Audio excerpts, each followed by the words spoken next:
মধ্যপ্রাচ্য জুড়ে বাজছে যুদ্ধের দামামা। হামাস ইসরায়েলের রক্ত নিয়ে খেলা গড়িয়েছে লেবানন এবং ইরানের দোরগোড়ায়। অস্থিরতা বিরাজ করছে সবখানেই।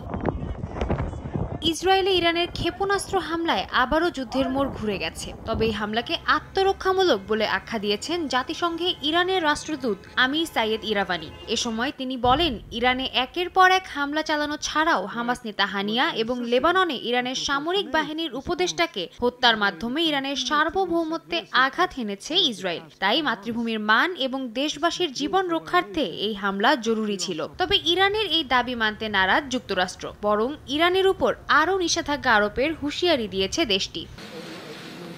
কাতারের আমিরের সঙ্গে যৌথ এক সংবাদ সম্মেলনে ইরান যুদ্ধ নয় শান্তি চায় বলে মন্তব্য করেছেন দেশটির প্রেসিডেন্ট মাসুদ পেজেশকিয়ান। বরং ইসরায়েল তাদেরকে হামলা করতে বাধ্য করছে বলে দাবি করেন তিনি। ইসরায়েলি হামলা বন্ধ না হলে আরও কড়া পদক্ষেপ নেওয়া হবে বলেও জানান তিনি।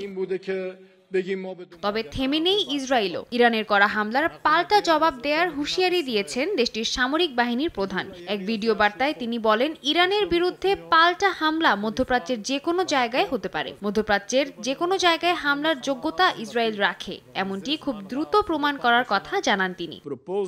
এদিকে জাতিসংঘের মহাসচিব অ্যান্তনিও গুতেরেসকে জাতিসংঘের ইতিহাসে কলঙ্ক বলে আখ্যা দিয়েছে ইসরায়েল। একই সঙ্গে তার উপর জারি করা হয়েছে নিষেধাজ্ঞা। সম্প্রতি ইরানের করা হামলাকে দ্ব্যর্থহীনভাবে নিন্দা জানাতে ব্যর্থ হওয়াতেই এই পদক্ষেপ বলে জানিয়েছে নেতানিয়াহু প্রশাসন। সাদিয়া তাসনিম, সময় সংবাদ।